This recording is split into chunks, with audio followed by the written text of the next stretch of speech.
Hi guys, let's acquire some superpowers.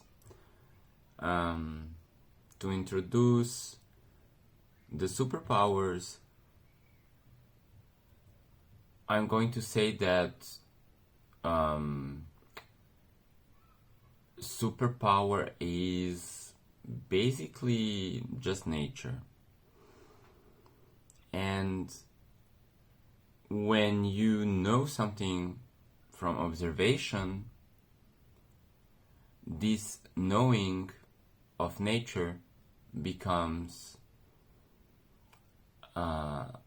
subconscious or embodied.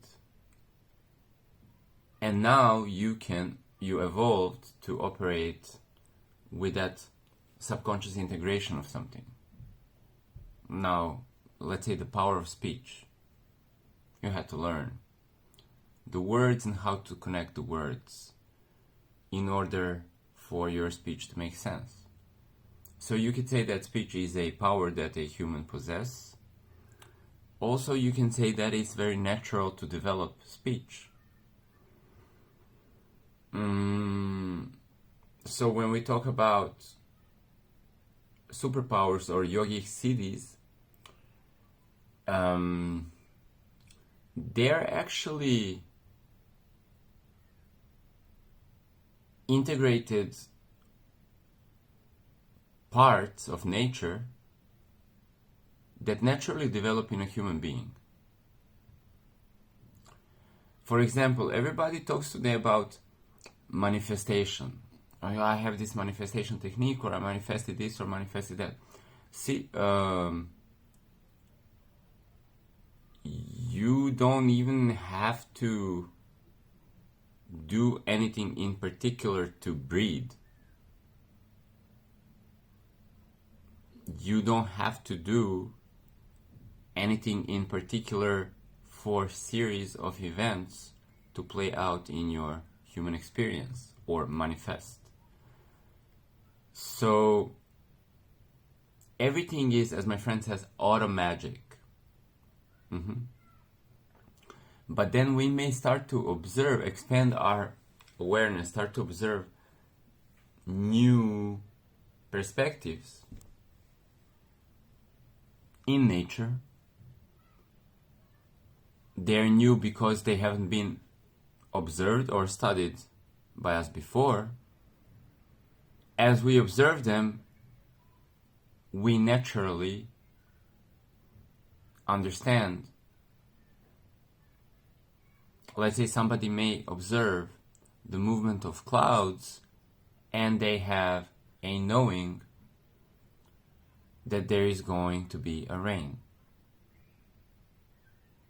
Most of our grandfathers used to know this. Is that a superpower? Perhaps it's an integrated knowing of some observation and like seeing how nature works. So when we talk about miracles or superpowers, they are still natural occurrences, and we can be aligned to know them. And what we know shows up in our reality effortlessly and naturally. What we do not know, we do not understand or observe, it will not show up that much. Or it might show up in the background, the clouds and the rain. We might not give it any significance. So some people manifested a whole lot of things. They never even gave it a thought. They were just getting interested into something and then building something and then going for something, and then they manifest a whole lot of things. They never even talk about it in terms of manifestation. It's just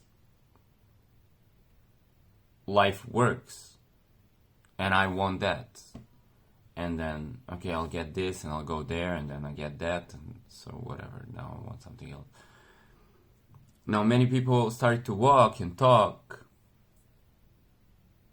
They don't consider that to be a superpower or magic or supernatural. So when we say something is natural and other thing is supernatural is more like everybody walks, so that is a status quo, or that's natural for us. Now, people don't often levitate, so we will call that supernatural. So it's less observed. So magic is nature, magic is reality, is only less observed than something that is in everyday reality. Now, if you look at the moon is magical. If you look at the sky, the clouds, it's all magical. But we know it. Everybody knows it. So we don't say it's very magical, we say it's very ordinary. Maybe a sunset one day will have a very amusing hue of, I don't know, orange or pink, and all the clouds will go pink. And it's a little bit out of the ordinary, so you say, oh, that's a magical sunset. Okay. Now, to experience this magical sunset was effortless for you. You just simply had to notice that. For you to experience a out of the ordinary natural activity can be also effortless for you.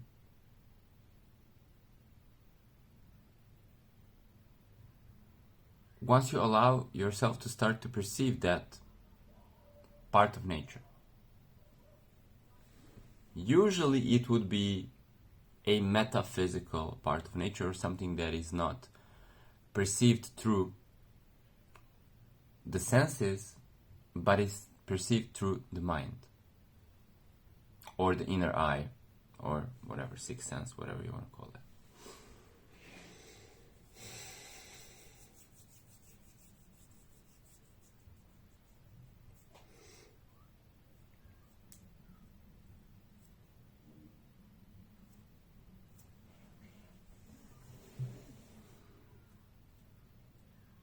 So, I'm gonna tell you something right off the bat.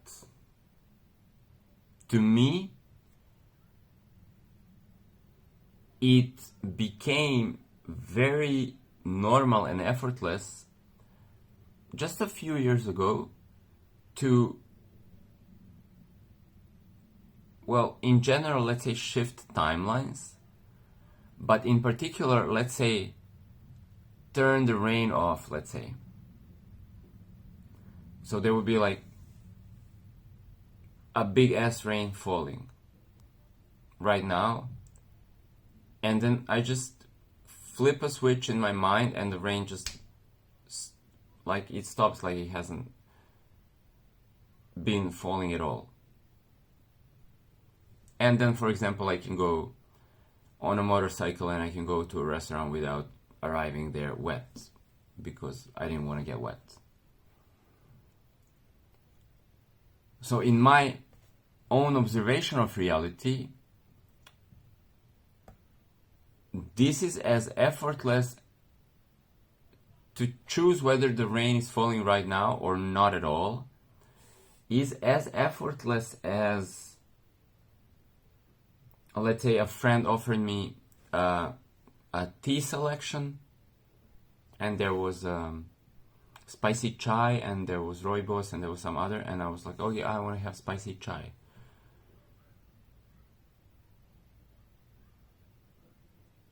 So, would you call my ability to select from a few different tea bags a taste, a tea that is to my preference in the given moment? It feels very ordinary.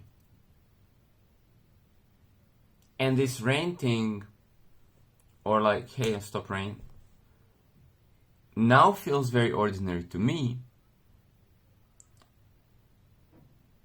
And before I started to observe this choice of tea, let's say, I was first introduced to tea by my parents, and then they showed me how to drink tea, how to make tea, and the tea comes in from the supermarket in all these ready-made bags, so it's kind of pretty effortless to boil some water. And so I knew about tea for a long, long time. And then this rain thing that I can choose whether the rain is falling or not, I have only known about that for the last couple of years. And the more I have known about it, it just spontaneously became an integrated knowing that I didn't even have to think about. You know, when I go to my kitchen and I start to get the kettler to boil the water, and then I open the little cabinet and I get the tea that I want. I know where everything is, so I don't think about it. My subconscious knows it, and I just go and make tea. I don't look for it. I know where everything is in the kitchen. My subconscious has a memory of that. It was the same with the rain. I was like, okay, where to look for the switch for the rain? And then, okay, I found the switch. It's just an imaginary switch in your mind. And then that became very automatic. Like I'd go out and, okay, storm, rain, tropic rain. I was in a tropic climate. They have huge rains. And the thing was that, so this is Indonesia, and everybody would wear these rain jackets because everybody's like rolling on scooters and motorcycles. So when it's raining, you have to have this whole plastic raincoat, and then you're driving your bike. But I never had a raincoat. And then it was easier to stop the rain than to go and actually buy a raincoat and then always have it in my bike and then leave it to dry and whatnot. So I never had a raincoat because it was closer for me to just say, okay, rain stop, and immediately I will be in a slightly different channel of reality where there's no rain at all. Okay, so what can we conclude from this? Well, I would say first of all that no matter what happens in the planetary field, the co-creative multiplayer field that we call planet Earth, you have your own VR set. You have your own little bubble of reality that you see through your own individualized consciousness. So in your soul bubble, in your VR set. So we could be in the same room or in the same street, and you could be experiencing rain and I could be experiencing no rain.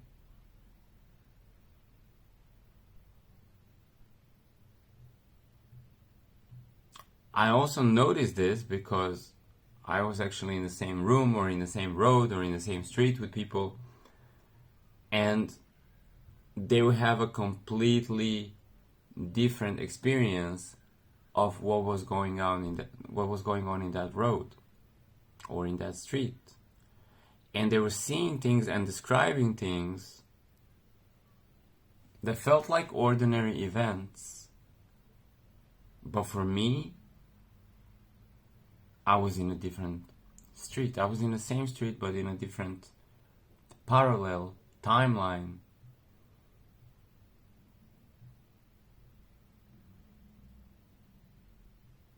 Because I missed out on something that is very noticeable. So let's say I was riding on a scooter with my partner, and another friend, she was riding on her own scooter. It was Sunday and all the streets were empty. There was not a single person anywhere for a few kilometers, and the vibe was really, really, really, really tranquil. So I was driving very slowly and I was just enjoying the landscape a lot. Now, when we arrived to our destination, my partner, who was riding in the back of my motorcycle, and the friend that was riding on her own motorcycle, they started talking. Apparently, our friend, she fell from the motorcycle because on one turn from our house, there was a pack of dogs. They were barking and chasing the motorcycle. She got scared. She fell. And on hearing that, my partner, she said that the same dogs were chasing our bike too, and that she got very scared. Now I was like, yo, what? What dogs? Obviously, I would notice dogs barking and running up to my bike, but I was noticing supreme peace, supreme tranquility, and just the beauty of nature and, you know, sounds of birds and all of that. So I would notice dogs, but I don't argue.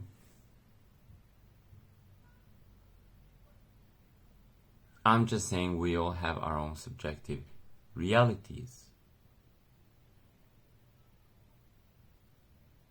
Okay, I'm going to tell you one more thing that is kind of like a key to unlock your mind here.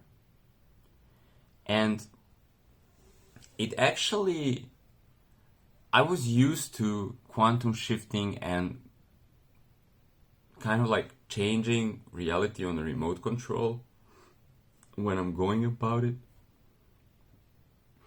Not trying to manifest, not really scheming and plotting or using any kind of like psychic magic or whatever, just like, yeah, this sucks, let's have that, and then notice the immediate shift.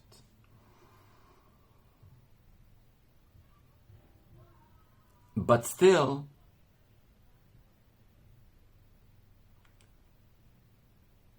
some things seemed more complicated to me because for some reason the rain was effortless to turn on and off, but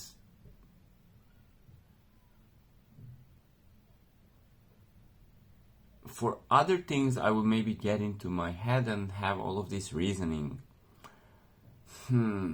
Is that right or wrong? Is that possible? Should I? Should I not? How to do it? So I will have multiple mental perspectives on a certain topic.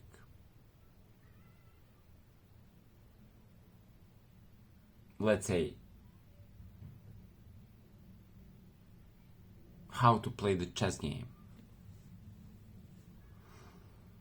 And I will have a variety of approaches. So many things that I have known, and I have kind of built an intellectual knowing around them when life was behaving in a more linear, more static fashion. It was not just quantum shifting and reality shape shifting. It was more like this: things are fixed and they don't change. And if you want them to change, you need to roll up your sleeves and get the shovel and then, dig a hole.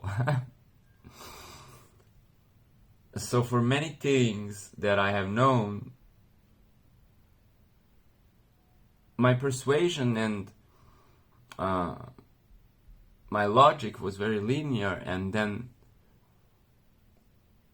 these assumed mental perspectives, they didn't allow me to think in terms of, okay, we just shift that like that.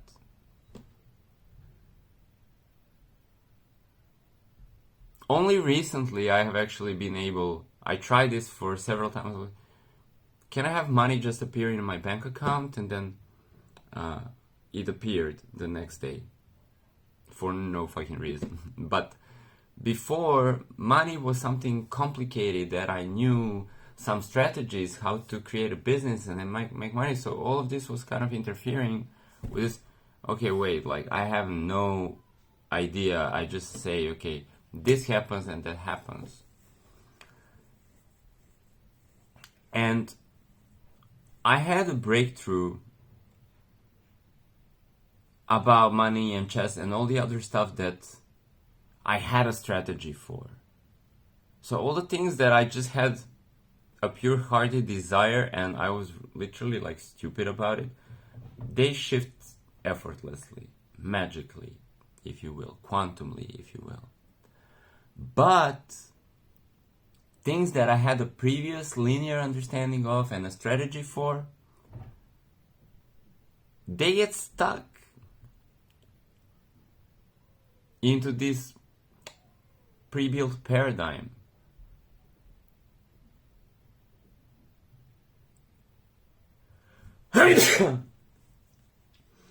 So something shifted when I heard a guy on the internet said, I don't remember who it was exactly, but somebody said, okay, there is only one master. And I was like, oh, wow, okay, wow, this like simplifies it. This just like, now, there's only one master means simply that there are many laws in the universe. There are many logic and different perspectives in the human realm. You can have a logic about something and I can have a different set of parameters, different interpretation of the same thing. And then for me it works in this way and for you it works in that way. And I can turn the rain off like that and somebody's like, okay, no, we have to watch the weather forecast and now it's gonna rain. But it's not possible to turn the rain off just like that because that would mean that whatnot. And so whatever you presume or whatever you know and integrate it through your observation, it works for you. Reality shows up in this way. So there is only one master. That is actually very simple. Now let me explain what that means exactly. But first, you have to excuse me.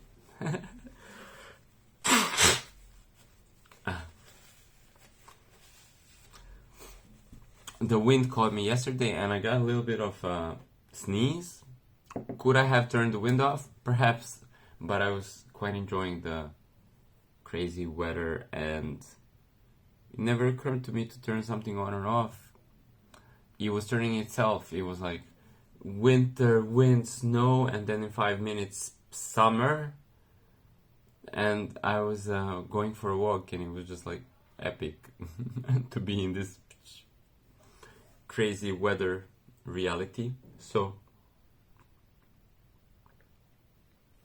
when we say there is only one master,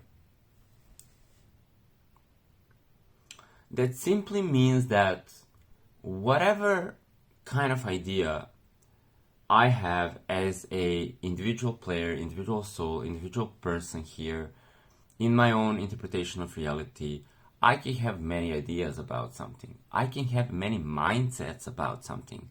I can have opinions or beliefs. I can have subconscious integrated memory.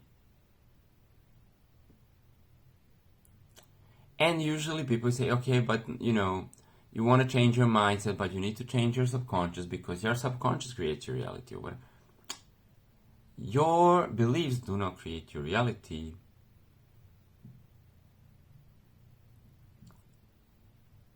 They describe it. Your mindset, your logic does not create your reality. It describes how you interpret and interface with that reality, and it is the part of reality expressing itself. You as a person, you as a soul, you as an individual, you don't create. That's the illusion also that it's me, the character, the ego, that I'm creating the reality. There is only one master.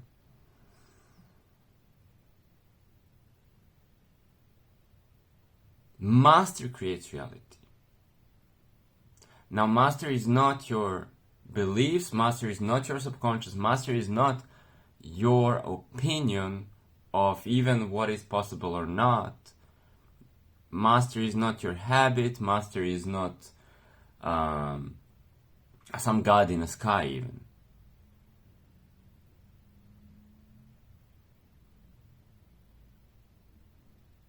Master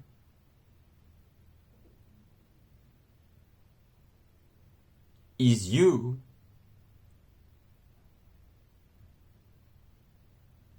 before any of the faculties even arise. Before reality arises, universe arises, your mental interpretation of that reality, your mindset, your beliefs, your body, your karma. Before all of this arises, you are there, so you're formless, dimensionless, and that is you. And you're here right now, lending your awareness to your subconscious, to your mindset, to your reality, to your manifestations, to the rain.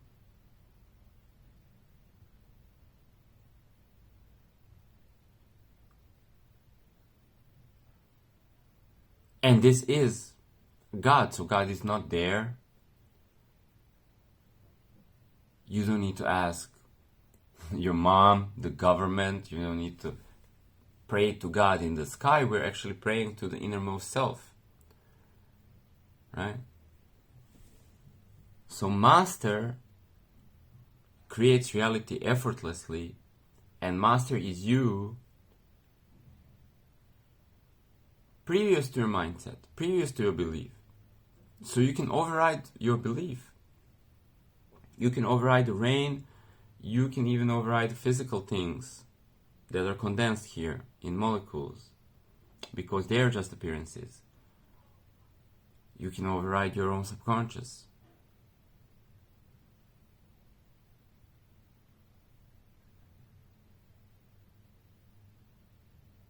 But, okay, in this whole, there is my bank account and now it's showing numbers, but how did I command? Where did I use my mind? Did I use my imagination? Did I use my tongue? Did I use my words? I can use whatever I want. I don't even have to use anything. I just need to be rooted, grounded in where the master is. And so that's a trick. Master is nowhere, because there's no dimension. And then it's everywhere also. So you have to know this dimensionless self. And I will tell you how this dimensionless self feels when you say me. Me, when I say me. So if I relax and stop talking here and I go into this state of samadhi where this like room dissolves and my body dissolves and there's nothing, there's no dimension or anything like that, there is still this feeling, me. I cannot say it, I cannot think about it, I cannot contemplate it, I cannot ponder it, I cannot do anything about it, but I still feel me. And there's no depth of space, there's no width, there's no energy, there's no construct, there's no holographic theater, there's no life expressed.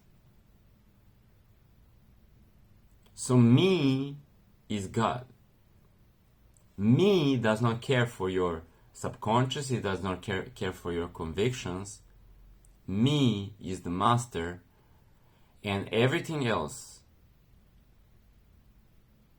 most importantly, your knowing, your mindset, your constructs, they don't matter. You can be stupid, you can be brainless, you could still create a desire directly from me that would become your reality. You don't need any logic, linear, A goes to B to C, D goes to F, or E to F, whatever.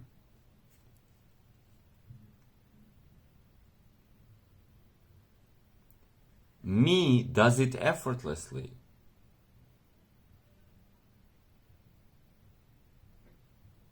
So they say oftentimes, know thyself, because this shift right here, like physical reality, circumstances, whether I think this is possible or not,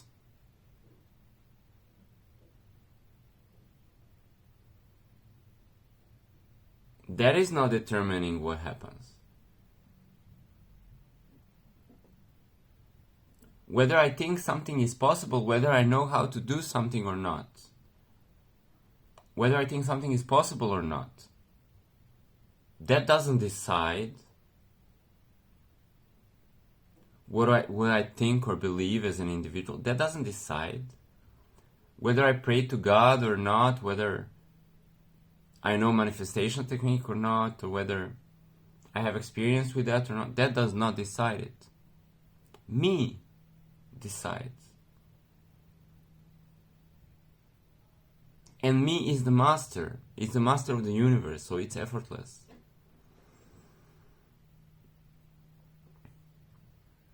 You have to find that feeling of me and start asking me, with your intellect, with your mindset, with all of everything, touching me, asking me, hey, me, you the master of like the infinite universe? And you can do everything effortlessly without even me using my brain, using my finger. Like, can you do that?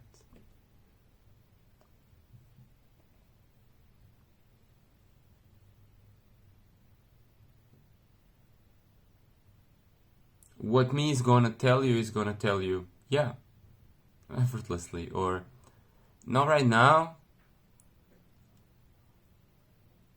because I will like blow your mind and upgrade your nervous system, and so yeah, but not right now, or yeah, here you go, effortlessly. Stop the rain, materialize a cookie. Or not right now. You have to be a little bit patient, because some processes, reality has to loom itself before you're presented with that cookie.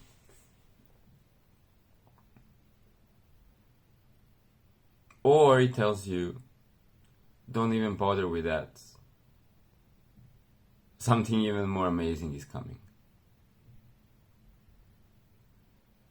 So me is the master. And to me, everything appears.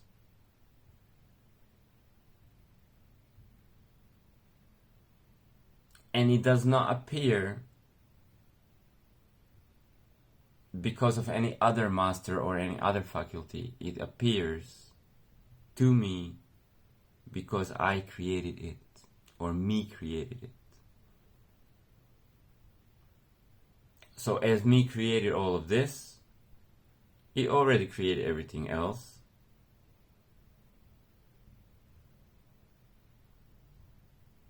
Now it's enjoying all of that.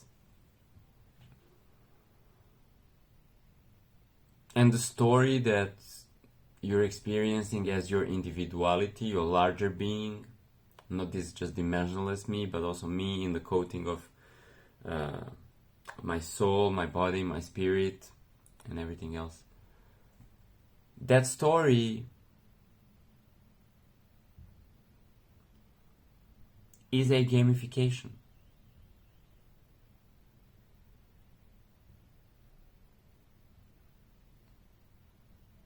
So enjoy the game.